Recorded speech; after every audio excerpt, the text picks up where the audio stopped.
अच्छा गौर करी देता सब है। हम ब्याह चुन्नू तिवारी, ग्राम पोस्ट रिसौरा, थाना महाराजगंज, जिला सिवान, बिहार। आम भोजपुरिया समाज के हम कोटि कोटि बार प्रणाम करतनी। आई आज बड़ी सौभाग्य के बात बा, ए भादो के पावन महीना में भगवान कन्हैया के जन्म भइल बा। आ जन्म उत्सव में घाट पहरिया लोग सोहर गावता। आई कैसे सोहर के भाव बा। सबसे पहले कीबोर्ड पर संगत करते हमरा संजय साहसी जी।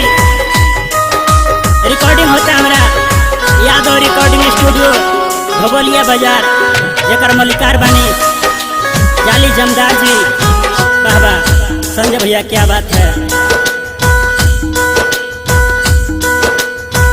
कहवा में जन्मे श्री रामचंद्र, कहवा में नया जन्मे, कहवा में नया जन्मे हे ललना,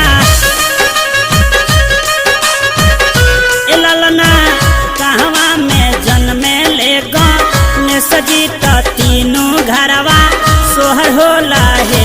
ए ललना कहवा में जन्मे ले ने सजी त तीनों घरवा सोहर होला हे। मासूम बबुआ क्या बात है। हमरा लक्ष्मण राजा ब्याह जी, जय हो जय हो। हरि बोला हरि बोला, क्या बात है। बाबा सलेंदर भैया ये बात है।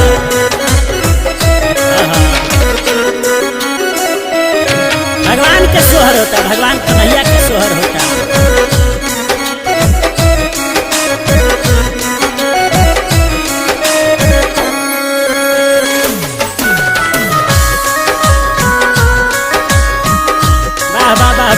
दीपक भैया ये बात है, जोड़ा नहीं खड़ा दीपक भाई।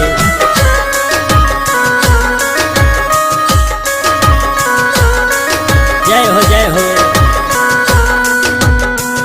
अवधा में जन्मे बबुआ रामचंद्र, गोकुला में नया जन्मे, गोकुला में नया जन्मे हे ललना,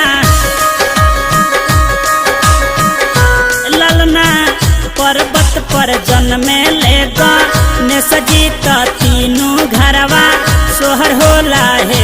ए ललना पर्वत पर जन्मे ले ने सजी त तीनों घरवा सोहर होला हे।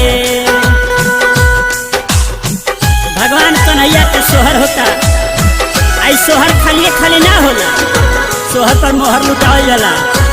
बाबा बाबा देखी तो हमरा महाराजगंज जिला परिषद क्षेत्र संख्या 32 से हमरा रईस भैया 2051 रुपया के पुरस्कार देनी हमरा खातिर।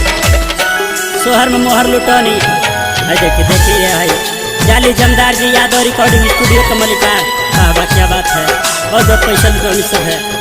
हमारा बंटी बाबा बगाही से चल के हमरा अजीत भाई, हमरा मघोली भाई, मनीष सिंह बबुआन जी बहुत बहुत पैसा देनी सब है। क्या बात है, यह बात है। भगवान वालों को हमेशा खुशहाल रखें, स्वस्थ रखें, मस्त रखें। देखी तो हमरा नवतो भवानी से चंद्रशेखर भैया हमरा खातिर बहुत बहुत आशीर्वाद देने। सरस्वती मैया शनि हो रहा रही, अपन दहिना हाथ यहाँ के माथा पर हमेशा विराजमान रखें। वाह क्या बात है।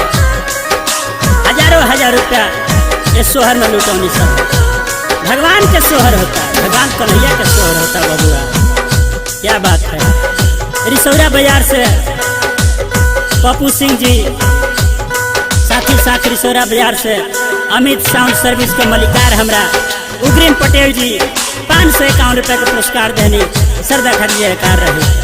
माई बहन लोग सोहर गाओ तो बबुआ कैसे।